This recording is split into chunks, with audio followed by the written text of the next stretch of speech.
Makikita ang marangyang gusali sa likuran nila habang muling umalangaw-ngaw ang parehong tanong, kung sadyang hinanap ba mismo ni Sorayang si Wunwei at kung ano ba ang dahilan kung bakit ito nakialam at nagpakialam. Sa isip ni Sorayang, napagtanto niya na alam na pala ng Panginoon ang lahat ng bagay at pangyayari mula pa sa simula, nagsalita ang Panginoon at sinabing walang dahilan para makialam pa si Sorayang sa usaping iyon. Sumagot si Sorayang ng matatag at buo ang loob, sinabi niyang kailangan at kinakailangan niyang ayusin at harapin ang lahat ng ito, at hindi niya ito mapababayaan lamang. Nagtanong muli ang Panginoon ng may pagtataka, at itinanong kung bakit nga ba at ano ang dahilan kung bakit kailangan niyang gawin at harapin ang lahat ng ito.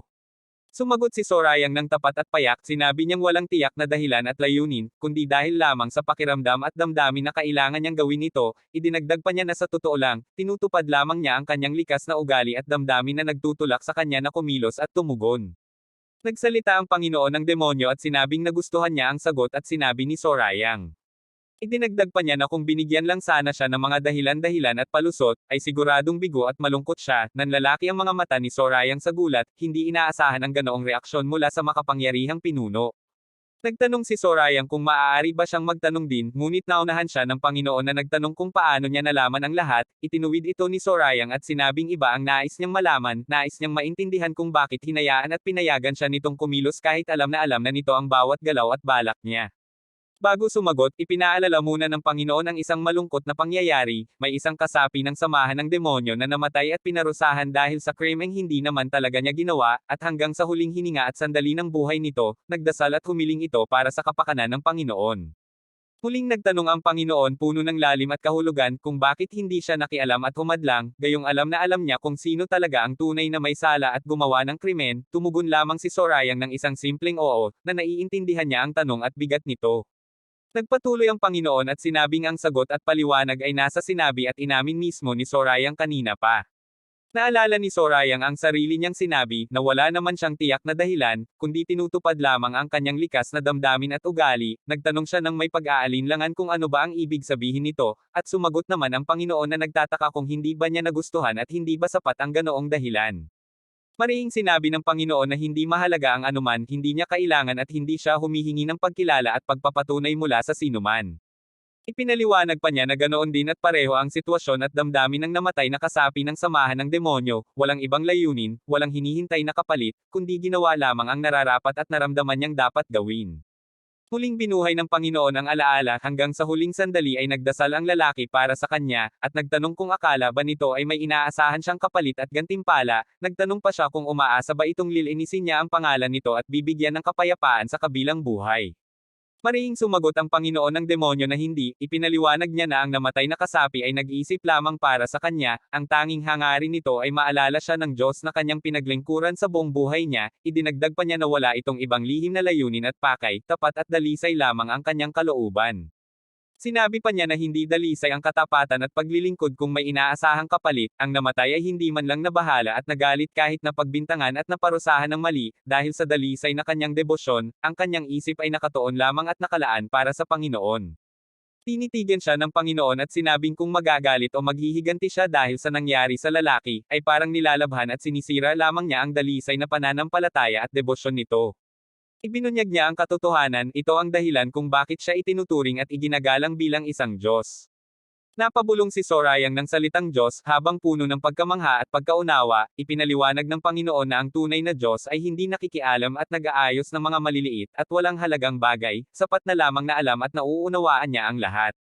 Inamin ng Panginoon na tao pa rin siya, ngunit kahit tao siya, tinatawag at itinuturing pa rin siyang Diyos, kaya naman, sinabi niyang kailangan at dapat niyang pagsikapan at isabuhay ang katangian at gawain ng isang Diyos. Sa isip ni Sorayang, puno siya ng pagtataka, iniisip niya kung kailangan pa ba niyang pagsikapan iyon, dahil sa tingin niya ay likas na sa kanya at ipinanganak na siyang ganoon, parang hindi bagay at hindi tugma sa nakikita niyang katotohanan ang sinabi ng Panginoon. Sinabi ni Sorayang na nauunawaan na niya kung bakit hindi ito nakialam at kumilos noon pa man, bagamat hindi niya lubusang maunawaan ang lahat, kinikilala at tinatanggap niya ang katotohanang sinabi at ipinaliwanag nito. Muling nagtanong si Sorayang kung ganoon, bakit naman tinanggap at ginawang alagad ng Panginoon ang panganay na anak ng angka ng espadang demonyo, sinabi pa niya na parang wala ring dahilan at pangangailangan na tanggapin ito, gaya ng hindi niya pagkilos noon, mariing itinama siya ng Panginoon at sinabing mali ang kanyang akala, marami at sapat ang mga dahilan kung bakit niya ito tinanggap.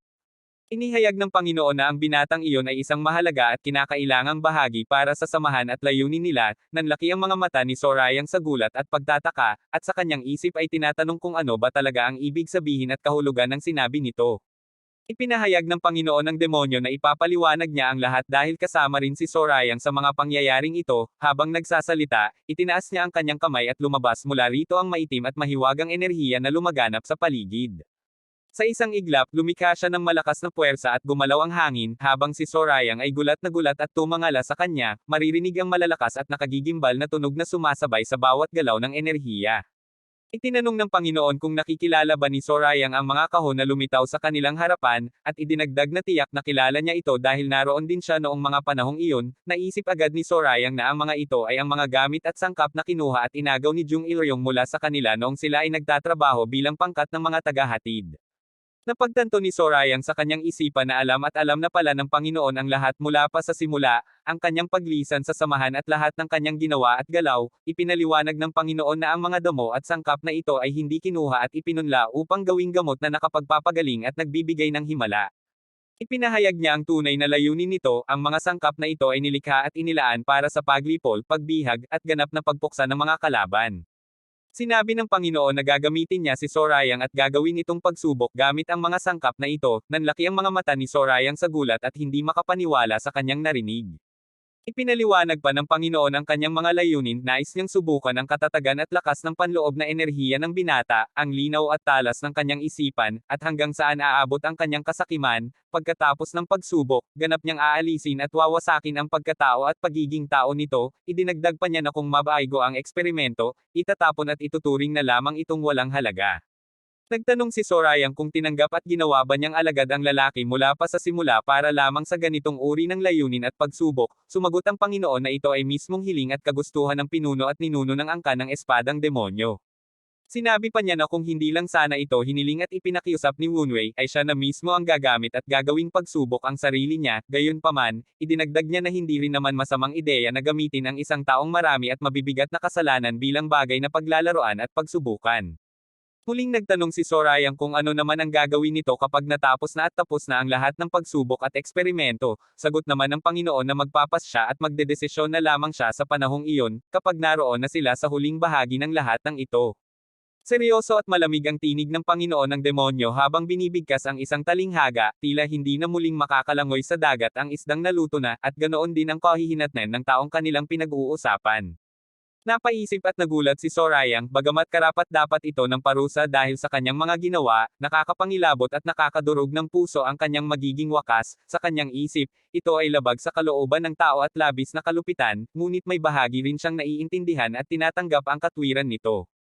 Walang emosyon na sinabi ni Sorayang ang kanyang tunay na hangarin. Umaasa siyang mabibigo ang eksperimento. Idinagdag pa niya na umaasa siyang mabibigo ito ng lubusan at sa pinakamasakit na paraan. Sa sandaling iyon, nagbagong anyo ang kanyang mata, naging matingkad na pula at nagliliyab. Ipinahayag ni Sorayang ang bigat ng mga kasalanan ng lalaki. Pinatay at ginahasa nito ang 7 miyembro ng banal na samahan, at marami pang karaniwang tao ang kanyang napinsala. Kahit ang bitay at marahas na pagsubok ay tila kulang pa at hindi sapat na parusa sa kanyang mga ginawa, mas mainam pa nga kung mabaigo ang eksperimento at manatili itong nagdurusa magpakailanman. Sira ang isip at katawan, walang kapayapaan, at ang tanging inaasam ay kamatayan. Nakatayo ng matatag at puno ng poot si Sorayang sa likuran ng Panginoon, at buong diwang sinabi na sana ay kamatayan na lamang ang tanging pag-asa at hangarin ng lalaki hanggang sa huli. Biglang nagbago ang mukha at diin ng Panginoon, at sinabing papalapit na ito, papalapit na si Sorayang sa kanyang tunay na kalikasan at anyo. Naalala ng Panginoon ang una nilang pagtatagpo sa hukuman ng demonyo. Noong una pa lang, namasdan na niya na si Sorayang ay puno at nababalot ng lomet ng kamatayan. Likas na naiintindihan nito ang kahulugan at diwa ng kamatayan. Matagal na niyang pinag-aralan at inalam ang kalikasan ng demonyo, at matapos makalaya mula rito, hindi niya inakalang makakatagpo siya ng taong tulad nito sa tunay na buhay. Ngunit ngayon, dahan-dahan na itong lumalapit at nagiging katulad ng diwa at kalikasan ng isang demonyo. Dati ay tanging katawan at anyo lamang ito ng kamatayan, ngunit ngayon ay nagbabago na. Hindi mahalaga kung ano ang sanhi ng kanyang galit, ang mahalaga ay lumalalim at lumalakas ang kanyang kalupitan at karahasan. Kung magpapatuloy ito at lalong lalapit sa pagiging demonyo, mawawalan na ng saysay at halaga ang anumang dahilan at layunin, magiging marahas, malupit, at masama na lamang ito, gumagawa ng masama ng walang dahilan at walang pag-aalinlangan. Mahinahong ipinaliwanag ng Panginoon ng demonyo na kung hindi makakamtan ng binata ang pinakamataas na antas ng kapangyarihan ng demonyo bago mangyari ang inaasahang pagbabago, mananatili lamang itong isang matatag ngunit karaniwang miyembro ng samahan. Ipinahayag ni Sorayang na tila nasayang lamang ang kanyang pagsisikap at pakikialam sa mga pangyayaring iyon, agad itong itinama ng Panginoon at sinabing mali ang kanyang akala, idinagdag pa niya na dapat pasalamatan ng pinuno ng angkan ng espadang demonyo ang binata, dahil sa kanyang pakikialam at tulong, napanatili at naingatan kahit paano ang kanilang pamana at pangalan. Sinabi ng Panginoon na malapit nang magbigay siya ng utos at atas para kay Sorayang, binanggit din niya na alam niyang sabik na sabik itong makalaya at makalanghap ng hangin sa labas, kaya naman umalis ito nang hindi man lamang nagpapaalam at nag-uulat kahit minsan, at ang gawaing ito ay bagay na bagay para sa isang katulad niya. Biglang umubo ng mahina si Sorayang, tila nahihiya at hindi mapakali, sa kanyang isip ay nagpapasalamat siya na hindi ito pinansin at pinarusahan, ngunit nagtataka rin kung bakit kailangan pa itong banggitin at ipaalala sa kanya. Nagbigay ng pahintulot ang Panginoon na maaari na itong umalis, magalang na sumagot si Sorayang at tinanggap ang utos. Habang naglalakad palayo, naisip ni Sorayang na medyo padalos-dalos at hindi maayos ang lahat ng nangyari, ngunit sa kabila nito, naayos at nalutas pa rin ang mga bagay ayon sa inaasahan. Pagbalik niya kay Google, pinuri siya nito at sinabing mahusay ang kanyang ginawa, hindi niya alam kung paano haharapin at parurusahan ng Panginoon ang tunay na may sala, ngunit sa tingin niya ay mas mainam at mas mabuti na rin ang ganitong naging kalalabasan, naniniwala siya na ang tunay na may sala ay makakaranas ng kapalarang mas masahol pa sa pagkakulong, makukulong sa isang kalagayan kung saan hindi ito buhay at hindi rin naman patay. Ipinagpatuloy ni Sorayang ang kanyang sasabihin at ipinakiusap na alagaan at bantayan ng mabuti si Ji Yong-hyun, sinabi rin niya na sa tingin niya ay mas mabuti at nararapat na umatras na lamang siya at huwag nang makialam pa sa usaping iyon mula ngayon. Tumingin ng seryoso at may paggalang si Gugo at sinabing anuman ang maging wakas at kalalabasan ng lahat, may utang na loob ito kay Sorayang at hinding-hindi niya ito makakalimutan at makakaligtaan. Simpleng sumagot lamang si Sorayang at sinabing ayos lamang iyon at huwag itong alalahanin, dahan-dahan siyang naglakad palayo. Nanatiling tahimik at walang imak si Gugo, seryoso at malalim ang kanyang iniisip habang nakatitig sa kawalan. Lumipat ang tanawin sa loob ng marangyang bulwagan kung saan nakasindi ang mga ilaw at kandila na nagbibigay ng mainit at malungkot na liwanag. Nakaupo sa kanyang mataas at marangyang trono, hawak ng Panginoon ang isang maliwanag at mahiwagang bagay habang binibigkas ang pangalan nito, hiyas ng kapahamakan, nagtaka siya at sinabing hindi niya alam na mayroon pa palang ganitong bagay na umiiral sa mundo ng mga mandirigma. Tinitigan ng mabuti ang kumikinang na hiyas, puno ng pagkamangha at pagtataka, sinabi niyang kakaiba at kawili-wili ang bagay na ito, puno ng hindi pangkaraniwang kapangyarihan at halaga. Ipinaliwanag ang katangian ng hiyas sa tamang kalagayan, hinihigop nito ang lakas ng buhay at ang orihinal na enerhiya ng sinumang tao, ang sining ng demonyo na ginamit ni Ji Kang-hyun at Ji Yong-hyun upang manakit ay katulad lamang ng kakayahan ng hiyas, ngunit mas malakas at mas mataas pa rin ang kapangyarihan nito.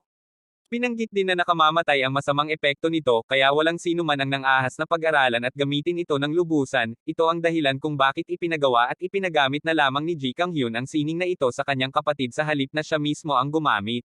Ang orihinal na plano ni Ji Kang-hyun ay hayaang higupin at tipunin ni Ji Yong-hyun ang enerhiya ng demonyo, at pagkatapos ay aagawin at kukunin niya ito para sa sarili, ngunit dahil sa masamang epekto ng sining, nawalan ng kontrol si Ji Yong-hyun, naging walang tigil at walang kasiyahan ang kanyang pagnanasa sa enerhiya ng demonyo. Dahil dito, hinanap at tinangka niyang kunin ang tahimik na espada ng hari na nakatago sa imbakan ng mga sandata ng langit, ang layunin ay higupin ang napakalakas na enerhiyang nakasilyo at nakatago rito. Habang hawak pa rin ang hiyas, nagsalita ang Panginoon at sinabing malaki at mahalaga ang naitulong at serbisyo ng ikatlong alagad sa kanya sa maraming bagay at pagkakataon. Biglang lumitaw at lumaki ang isang dambuhalang mukha ng demonyo, pula at nagliliyab, na nagmumula sa itaas at sumasakop sa buong langit, sa ibaba, nakaupo ng payapa at matatag ang si Sorayang, habang mula sa demonyo ay lumalabas ang mga pulang sinag at enerhiya na nakatuon sa kanya, maririnig ang malakas at nakakatakot na sigaw at tunog. Sa kanyang isip, inamin ni Sorayang na halos mawala na siya sa katinoan at katwiran dahil sa matinding galit noong kaharap niya pa lamang ang Panginoon ng demonyo, ang kanyang mukha ay puno ng pawis at hirap, habang sa paligid ay makikita ang kulay pula at madugong liwanag na sumisimbolo sa matinding damdaming kumakain sa kanya. Naalala niya na ganoon din ang nangyari noong nakipaglaban siya kay Ji Yong-hyun, nawala siya sa sarili at napuno ng puot. Muling lumitaw ang dambuhalang mukha ng demonyo, nagliliyab at pula, na tila sumasabay at nagpapalakas sa poot at galit na nararamdaman ni Sorayang. Napagtanto ni Sorayang na unti-unti siyang nagiging marahas, magaspang, at walang awa, nagbabago ang kanyang ugali at pagkatao habang lumalakas ang kapangyarihan sa loob niya. Ang matinding galit ay hindi nawawala at hindi kumakalma, nananatili itong matindi at walang tigil. Napabuntong hininga siya at napadaing dahil sa matinding bigat at sakit na nararamdaman, habang sa kanyang isip ay napagtanto niya na ito ang tunay na kalikasan at diwa ng isang demonyo, ang kanyang mukha ay namimilipit, puno ng hirap. Sa itaas niya ay lumutang at lumaki ang dambuhalang mukha ng demonyo, nagliliyab at puno ng kapangyarihan, habang siya ay nakaupo sa ibaba, napapaligiran ng pulang enerhiya na umaagos mula sa nilalang na iyon, ang tanawin ay nakakatakot at puno ng lakas. Biglang sumabog at kumalat ang enerhiya mula sa itaas, tumagos sa bubong at sumikat ng maliwanag sa langit, isang malakas na pagsabog at paglabas ng kapangyarihan. Huminga ng malalim at napabuntong hininga si Sorayang, tila nakahinga ng maluwag at nakabawi kahit paano mula sa matinding bigat. Habang nakatayo at napapaligiran pa rin ng enerhiya, naisip niya si Lee Cheonsang, ang taong ito ay laging lumalampas sa kanyang mga inaasahan at patuloy na nagpapakita ng higit pa sa kanyang kakayahan at halaga. Hawak ni Sorayang ang isang mapulang kasulatan na may 200 salita lamang, at sa kanyang isip ay tinawag niya itong simpleng maneskrito lamang tungkol sa sining ng pakikipaglaban. Namangha siya habang inaalala, kahit hindi pa lubusang nauunawaan ni Lee Cheonsang ang tunay na diwa ng sining ng demonyo, nakita at natuklasan nito ang mga kakulangan at puwang sa pamamaraan, batay lamang sa enerhiyang inilabas at kapangyarihang ipinakita niya noon pa, higit pa rito, napakalinaw at napakatalas ng paningin nito, at isinulat pa mismo ang paraan upang itama at punan ang mga kahinaan ng sining. Dahil sa ginawa at talino ng taong iyon, na kumpleto at naperpekto na niya ngayon ang madilim na anino, sining ng demonyo, sa isang iglap, pinunit niya ang mapulang kasulatan. Ipinaliwanag niya na hindi lamang ito na kumpleto sa kahulugang nabuo na ito bilang kabuuan, kundi wala nang dapat idagdag, wala nang dapat bawasin, ito ay ganap na perpekto at walang kapantay, ang kanyang mata ay naging pula at nagliliyab, puno ng bagong lakas at katiyakan. Naniniwala siya na kailangan niyang itaas ang kanyang sarili at dangal upang umayon sa kadakilaan ng sining na ito, na sinasabing siyang nagbukas ng daan patungo mismo sa impyerno, itinaas niya ang kanyang kamay, at mula rito ay lumabas ang apoy at sinunog pulang kasulatan. Sa huling bahagi ng kasulatan ay nakasulat ang mga salitang pagkadalubhasa sa siyam na kalalimen. Habang naglalaho at nagiging abo ang kasulatan, nagpasya siya, mula ngayon, ito na ang magiging pangalan at tawag sa sining ng pakikipaglaban na ito. Buong diwa at kapangyarihan ay binigkas niya ang pangalan nito, sining ng demonyo, na siyam na kalalimen. Lumipat ang tanawin sa isang payapa at luntiang lugar na may mga puno at sinaunang gusali, isang lalaki ang dumating at magalang na nagtanong kung bakit siya ipinatawag ng Panginoon ng demonyo, sagot naman ay itinuro lamang ang daan na dapat nitong puntahan. Pagdating sa kinaroroonan ng Panginoon, nagulat at nagtanong si Yosong kung naguguhit ba ito ng bulaklak na orkidya ngayong araw. Habang patuloy na naguguhit sa malapad na papel gamit ang kanyang sipit-sulat, tanong ng Panginoon ng demonyo kung tapos na ba at handa na ang lahat ng paghahanda, sagot naman ni Yosong nito na oo, nakaayos na at nakahanda na ang lahat ayon sa plano. Nagtanong si Sorayang gamit ang isang talinghaga, kapag nanghuhuli ng biktima ang isang tigre, madalas na sumusunod ang maliliit na pusa umaasang makakakuha ng mga natitira at maliliit na bahagi lamang, at tinanong niya kung ano ang balak nito para sa mga ganyang uri ng nilalang, maikli lamang ang sagot ng Panginoon, hayaan lamang sila at huwag silang pakialaman. Ngumiti ng bahagya at may diin ang Panginoon habang sinasabi lamang na kung ganoon. Nagbabala ang Panginoon na hindi dapat maliitin ang mga ito, dahil maaaring magkaroon ng malalang kahihinatnan at epekto kung hindi sila gagawa ng paraan, sagot naman ni Yosong na kung ganoon, magpapadala sila ng isang tigre upang lipulin at alisin ang lahat ng maliliit na ang iyon, nagtanong pa ang Panginoon kung sino ang angkop at karapat-dapat na ipadala para sa gawaing iyon. Nagmungkahi si Yosong ay ang paggamit ng mga kasapi ng mataas na kapulungan, ngunit alam niyang tatutol at tatanggi ang Panginoon, bilang pangalawang ideya, iminungkahi niyang magpadala ng ilan mula sa 10 pinakamalakas sa daan at 8 general ng demonyo. Mariing tinanggihan ito ng Panginoon at sinabing hindi rin maaari, ang mga taong iyon ay mayroong mahahalagang tungkulin at misyon, balak niya ring magpadala ng ilan sa kanila patungo sa hilagang dagat sa lalong madaling panahon. Namangha at nagulat si Yosong, at nagtanong kung sa wakas ay gagawin na at tutuparin na nito ang hakbang at plano na matagal ng pinaghahandaan. Sagot ni Yosong na hindi pa niya naisip at napagplanuhan ng ganoon kalayo ang mga bagay, ngunit mayroon siyang nakikilalang isang tao na sadyang angkop at tamang-tama para sa gawaing ito. Nagtanong ang Panginoon kung sino ang taong tinutukoy niya habang itinuturo at itinataas ang kanyang sipit sulat. Sinabi ni Yosong na naniniwala siyang ang taong ito ang siyang sagot at angkop na tao na hinahanap nila para sa misyon. Ipinaliwanag pa niya nitong mga nakaraang araw ay maraming nabalitaan at napag-usapan tungkol sa taong ito, na nagdulot ng kaguluhan, pagkamangha, at pagtataka sa marami, ngunit sa kabila nito ay nagpakita rin ng hindi pangkaraniwang galing, lakas, at kakayahan na nakakahanga at kapansin-pansin. Ang mukha ng Panginoon ng demonyo ay nanatiling seryoso at walang pagbabago, ang kanyang mga mata ay matalas at tila nakakakita ng lahat. Iniabot niya ang isang mapulang sobra at kasulatan sa kausap, at iniutos na ibigay ito sa taong kanilang pinag-uusapan. Tinanggap ito ni Yosong ng may paggalang at sumagot ng oo, buong katapatan at pagsunod sa utos. Hawak ng mahigpit at may paggalang ang kasulatan, ipinahayag ni Yosong na ipagkakatiwala at ibibigay niya ang gawaing ito sa ikatlong batang Panginoon, ang taong itinuturing nilang angkop at karapat-dapat para sa misyon. Biglang nagkaroon ng matinding pagsabog at paglabas ng pulang enerhiya mula sa gusali, na tumagos hanggang sa bubog. Sa ibang lugar, nakaluhod at hirap na humihinga si Dongpil, pagod at ubos na ang lakas matapos ang labanan. Nagtanong ang kanyang kaharap kung ayos lang ba siya at kung nakakakilos pa. Sinabi ni Sorayang na maganda ang naging laban, at napapansin niyang araw-araw ay gumagaling at lumalakas si Dongpil. Nagpasalamat naman si Dongpil, hirap pa rin sa paghinga ngunit puno ng pasasalamat. Napansin at nasuri ni Sorayang ang naging galaw ni Sorayang, hindi nito ginamit ang mga tanyag at makapangyarihang estilo ng espada, at sa halip na paghiwa ay mas inuuna nito ang pagtusok. Sa kanyang isip ay napagtanto niyang napakabilis nitong matuto at umunawa ng mga pamamaraan at estratehiya. Itinaas ni Dongpil ang kanyang espada at sumigaw na ito na ang kanyang unang tunay na hagupit at atake. Namangha si Sorayang at sinabing ito ay tapat at walang panlilinlang, isang dalisay at buong pusong atake lamang. Mahigpit niya hinahawakan ang spada, puno ng lakas. Nagtaka si Sorayang habang pinagmamasdan, inihahampas at iniuugoy nito ang espada mula sa malayo, sa distansyang hindi naman makakaabot at makakapinsala sa kanya.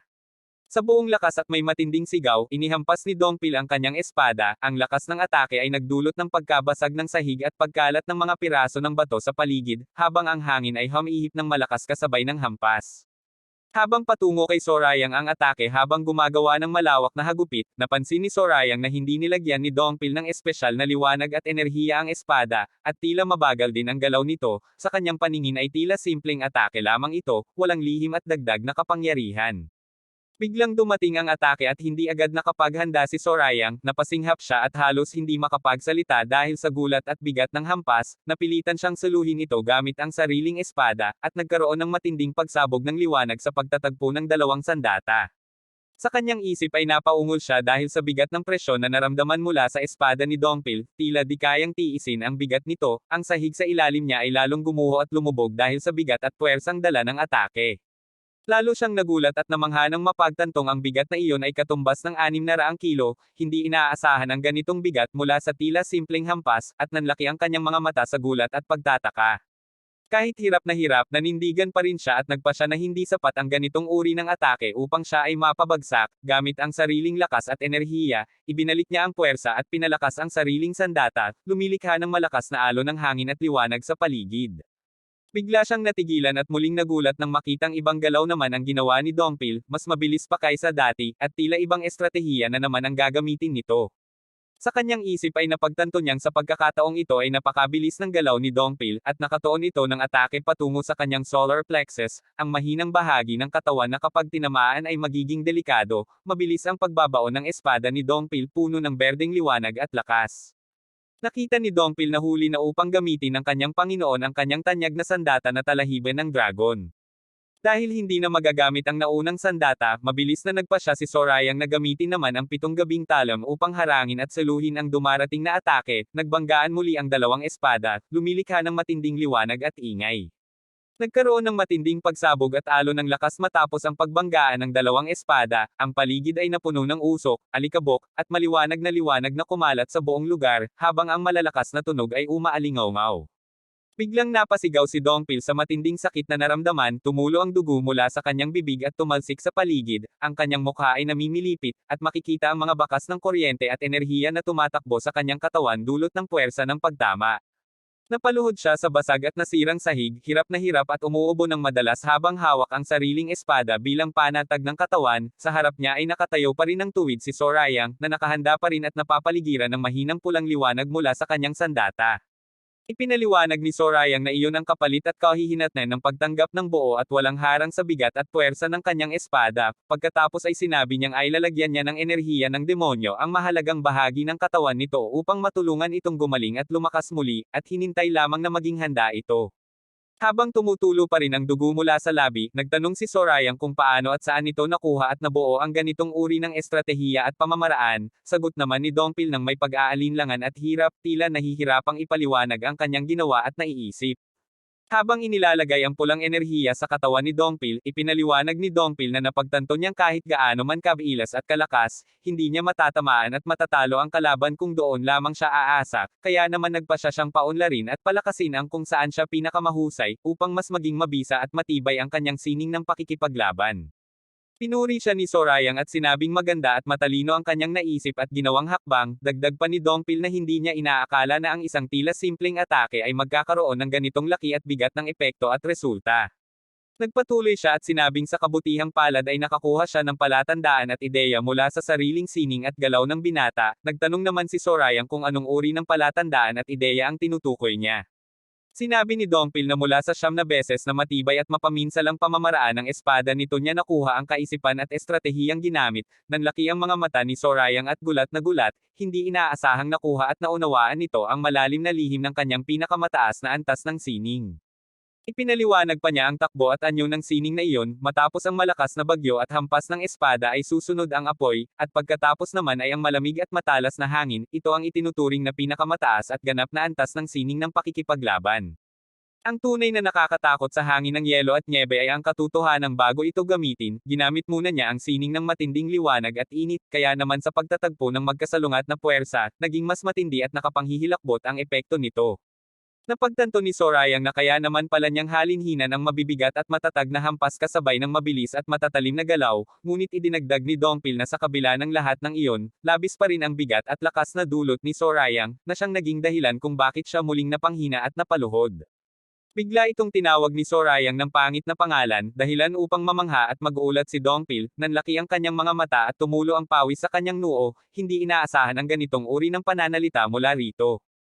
Ipinaliwanag ni Sorayang na hindi nito nakikita at nauunawaan ang sarili niyang galing at kahusayan, dagdag pa nito na simula noong magkakilala sila, ito ang kauna-unahang pagkakataon na humanga siya ng lubos, hindi dahil sa lakas, kundi dahil mismo sa sining at paraan ng pakikipaglaban nito.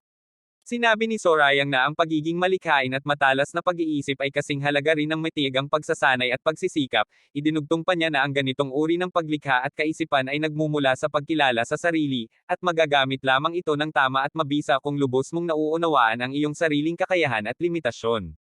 Nagtataka at lalong nalilito si Dongpil habang ipinapaliwanag ni Sorayang na ang malalim na pagkaunawa nito sa sarili niyang mga kalakasan sa sining ng pakikipaglaban ang siyang nagdala sa kanya sa ganitong matalino at mabisang estratehiya, at idinugtong pa nito na ang ganitong uri ng malikhaing pag-iisip ang siyang nagbubukas ng daan patungo sa kadakilaan at tunay na kahusayan. Nakatayo ng tuwid at puno ng dignidad si Sorayang, at nagtanong kung alam ba nito kung ano ang tawag sa ganitong uri ng kaisipan at pagkaunawa, tila nahihiya at nag-aalinlangan, umiling at sumagot si Dongpil na hindi niya alam. Malinaw at mariing binigkas ng binata ang salitang kaliwanagan. Ipinaliwanag niya na ang kaliwanagan ay hindi lamang tungkol sa mga biglaang kaisipan at pagkatuklas na dumarating ng walang inaasahan, ito ay mas malawak at mas malalim pa rito. Dagdag pa niya na ang matagal at tuloy-tuloy na pagsisikap, at walang humpay at mahabang panahong pagsasanay, ito rin ang mga daan at dahilan kung bakit dumarating at nakakamit ang tunay na kaliwanagan. Taos-pusong sinabi ni Sorayang na labis siyang naantig at humanga, at halos mapabagsak siya ng tuluyan dahil sa bigat at galing ng ipinakita ni Dongpil, ngunit idinugtong nito na kahit ganoon, hindi pa sapat na nahahasa at nasasanay ang katawan ni Dongpil upang ganap na magamit at isagawa ang mga ganitong uri ng estratehiya at galaw. Ipinaliwanag pa nito na bagamat mahusay at matagumpay ang naging pagsasanay ni Dongpil hanggang sa kasalukuyan, ang dahilan kung bakit hindi pa ito kayang taglayin ng katawan ay hindi dahil sa maling paraan ng pagsasanay, sa halip, ang limitasyon at hadlang ay nagmumula mismo sa uri at kalikasan ng sining ng pakikipaglaban na kanyang pinag-aaralan at ginagamit. Nanahimik lamang si Dongpil, puno ng pag-iisip at pagmumuni-muni sa sinabi ng kanyang Panginoon. Sinabihan siya ni Sorayang na magmumuni-muni muna at magpahinga sandali, nagtanong si Dongpil kung saan siya pupunta at paroroonan, ngunit sumagot lamang si Sorayang na hindi niya sasabihin at lumayo na ng tahimik patungo sa malayo. Sa isang silid na puno ng mga aklat at gamit, nakita at hawak ni Sorayang ang isang makapal na aklat na kulay pula, at masayang sinabi na ito na nga ang hinahanap niya. Nakasulat sa pabalat nito ang pangalan, Sining ng Demonyo, Vajrayaksha. Nagtatakang isipin niya na ang Vajrayaksha ay mga salita at kaisipang mula sa Budismo, kaya naman nagtaka siya kung bakit ginamit at inilagay ang pangalang ito sa isang sining na tinatawag na gawain ng demonyo. Gayunpaman, napagtanto rin niya na ito ang pinakaangkop at tamang sining para kay Ma Dongpil, at tiyak na bagay ito rito. Tinataya niya na dahil na rin sa antas at galing na narating na ni Dongpil, matututunan at mauunawaan niya ang nilalaman ng aklat sa loob lamang ng isang araw, ngunit idinugtong pa niya na kakailanganin pa ng mahabang panahon upang mapalitan at mailagay ang sariling enerhiya sa halip na enerhiya ng demonyo na nakasaad sa aklat. Masiglang sinabi ni Sorayang na bukod sa aklat na ito ay pipili at kukuha pa siya ng iba pang mga akda at kasulatan na kailangan niya. Biglang napansin niya ang isang maliit na batang babae na nakatayo sa likuran niya, dahilan upang magulat siya at mapabulong ng mahina. Napasigaw ng malakas at gulat na gulat si Sorayang, halos mapabitaw pa sa hawak na aklat, dahil hindi niya namalayang may ibang tao sa paligid at hindi niya naramdaman at nakita ang presensya nito kahit kailan. Mahinang bumati ang batang babae at tinawag siyang kuya, habang mahigpit na hawak ang isang asul na aklat sa kanyang dibdib. Ipinakilala na siya si Cheyomin, ang ikapitong batang ginang ng banal na sekta ng demonyo. Nanlaki ang mga mata ni Sorayang at gulat na nagtanong sa sarili kung tinawag ba siyang kuya, at napagtanto niyang ito pala ang pinakabata sa lahat ng miyembro ng sekta. Bumalik siya sa kanyang alaala, noong siya ay umuwi mula sa liblib na kawayanan, nakita niya ang batang ito na mukhang mahina, marupok, at halos hindi makatayo ng maayos, napapaligiran ng mga nakatatanda at tagapangalaga ng sekta. Nagtataka siya kung ganap na ba itong gumaling at lumakas ngayon. Napaisip din siya kung bakit tinanggap at inalagaan ni Lee Cheonsang ang isang batang ganito kabata at mukhang mahina, habang sa loob-loob niya ay inaamin niyang napaka-cute at kaakit-akit naman talaga ang itsura nito. Biglang nagtanong si Yomin kung maaari ba siyang pumunta at dumalaw sa bahay ni Sorayang anumang oras, lalo siyang nagulat at napahakbang paatros, halos hindi makapaniwala sa narinig na kahilingan mula sa napakabatang miyembro. Lumipat ang tanawin sa isang malawak at marangyang gusali ng sekta, may malalaking haligi at kulay asul at pulong bubong. Nasa loob na sila ngayon ng silid kainan, at nagtanong si Sorayang kung nag-aaral na ba agad si Yomin ng 10 dakilang sining ng demonyo kahit napakabata pa nito. Sumagot si Yosim na pinahintulutan ito mismo ng Panginoon ng demonyo, kaya naman may karapatan at kakayahan itong gawin iyon. Huling napaisip si Sorayang kung paano kaya ito nakakaunawa at nakakapag-aral ng ganoon kalalim at makapangyarihang mga kasulatan sa murang edad pa lamang. Tila lubos na nagtitiwala ang Panginoon ng demonyo sa kakayahan nito at ibinigay ang pahintulot, na pagtanto niyang siguro ay isa itong tunay na henyo at may likas na talino. Nataranta at nag-iisip si Sorayang kung ano naman kaya ang kanilang pag-uusapan, dahil halos wala pa siyang karanasan makipag-usap sa mga bata, ang tanging alam lang niya ay pagsasanay at pakikipag-inuman kasama ang mga kasamahan, kaya naman hindi siya sanay sa ganitong sitwasyon. Mahinang nagpasalamat si Yomin sa kanya, sagot naman ni Sorayang na huwag itong mag-alala, wala namang malaking bagay iyon, at malaya itong makakapunta at makakakain ng mga merienda at pagkain sa kanyang tirahan anumang oras na nanaisin nito. Nagpasalamat ng tapat at walang pag-aalinlangan si Yomin sa kanya dahil sa pagpatay kay Hong Yuomon, ang lalaking tinawag niya sa masakit at masamang pangalan. Sa gulat at pagkabigla, biglang nabulunan at nasamid si Sorayang habang umiinom ng tsaa, at tumalsik ito mula sa kanyang bibig dahil sa narinig na mga salita mula sa napakabatang bata. Ipinaliwanag pa ni Yomin na si Yuomon iyon ay lihim na naglalagay ng lason sa kanyang pagkain at inumin, dahan-daang sinusubukang patayin siya. Dagdag pa nito na kung hindi dahil sa binata at sa ginawa nitong pagkilos, matagal na sana siyang namatay at wala na sa mundo ngayon. Mahinang sinabi ni Sorayang na huwag naman siyang pasalamatan dahil sa totoo lang ay inalis lang niya ang taong iyon dahil nakakainis at nakakaabala lamang ito sa kanya. Sa kanyang isip ay napansin niyang napakalazwa at masama palang magsalita ang batang ito, ngunit inamin din ni Yomin totoo naman talagang utang niya rito ang kanyang buhay at kaligtasan. Biglang nakaramdam ng mahinang panginginig at ugoy sa paligid si Sorayang, at napagtanto niyang ito ang senyales na dumarating ang karwahe mula sa palasyo ng Diyos ng demonyo. Ang tunog at galaw ay tiyak at pamilyar sa kanya, kaya naman agad siyang nakilala kung ano ito at kung saan galing. Nagtatakang nagtanong si Yomin kung may dumarating na karwahe, habang lalo namang nagulat si Sorayang at nagtanong kung naramdaman at narinig din ba ito ni Yomin. Sa kanyang isip ay humanga siya, dahil galing ito sa napakalayo at malayong lugar, ngunit naramdaman pa rin ito ni Yomin. Huling siyang humanga at napaisip na napakabihira at kahangahangang si Yomin. Sa labas ng gusali ay makita ang marangyang karwahe na hinihila ng mga kabayo, at nagtanong ang nasa loob kung bakit at paano nakarating doon ang pangunahing tagapayo at estratehiko mula sa palasyo ng Diyos ng demonyo. Sumagot ito na nakakapagtaka nga, ngunit dala niya ang mahalagang mensahe at utos mula mismo sa Panginoon ng demonyo. Binuksan at binasa ni Sorayang ang nakatagong kasulatan, at nanlaki ang kanyang mga mata sa haba at pagiging masalimuot ng titulong nakasaad, pangalawang espesyal na tagapagsiyasat at tagapangasiwa ng panlabas na sangay. Napabuntong hininga siya at nagtanong kung bakit ganoon kahaba at nakalilito ang ibinigay na pangalan at tungkulin sa kanya. Pinaliwanag ni Yosong na sa madaling salita ay tinatawag lamang itong punong espesyal na tagapagsiyasat. Tinanong pa niya kung nauunawaan na ba ni Sorayang ang kanyang mga bagong tungkulin at dapat gawin. Sumagot si Sorayang na hindi masyado, at nagtanong kung bakit sa kanya ibinibigay ang ganitong tungkulin, dahil alam niyang ang mga kandidatong tagapagmana ay karaniwang hindi binibigyan ng mga opisyal na tungkulin at gawain. Ipinaliwanag naman ni Yosong na dahil may salitang pangalawa at pansamantala sa titulo, tinatanggap at pinapayagan ito, at itinuturing na pansamantalang posisyon lamang. Nagtanong ni Sorayang kung hindi ba magiging problema at sagabal kahit anong tungkulin ang kanyang hawak. Sumagot naman si Yosong at nagtanong kung bakit niya iyon naiisip. Ipinaliwanag ni Sorayang na dahil sa pagkakaroon ng kapangyarihan ay tiyak na maraming makikialam at kakapit sa kanya, parang mga langaw na naaakit sa prutas, at baka makaapekto ito sa paligsahan at pagtatalo kung sino ang magiging tagapagmana. Sinabi ni Yosong na kung may kapangyarihan ang sinuman, laging may mga taong naaakit at sumusunod, at nagtanong kung talaga bang malaking bagay iyon. Sumagot si Sorayang at sinabing ang tunay na problema ay ang kanyang katayuan at antas bilang kandidato. Inamin ni Yosong na totoo, nababahala rin siya sa bagay na iyon, ngunit dagdag pa niya na hindi dapat hayaang pigilan at hadlangan sila ng mga alalahanin at pangamba. Sa loob-loob ni Sorayang ay isinumpa ito at sinabing huwag siyang lokohin. Kitang-kita naman sa mukha ni Yosong na labis itong nasisiyahan at tila nagsasaya ng lubusan. Tumango lamang si Sorayang at nagsabing naiintindihan na niya, ngunit muling nagtanong kung bakit pakiramdam niya ay magiging mahirap at puno ng abala ang tungkuling ito. Nagbalik tanong si Yosong kung bakit niya nasasabi at nararamdaman iyon. Sinabi ni Sorayang na nahuhusgahan lamang niya base sa itsura at ekspresyon ni Yosong, dahil kitang-kita sa mukha nito na labis itong nasisiyahan at natutuwa, napagtanto niya na tila niloko at napaglaruan na naman siya nito.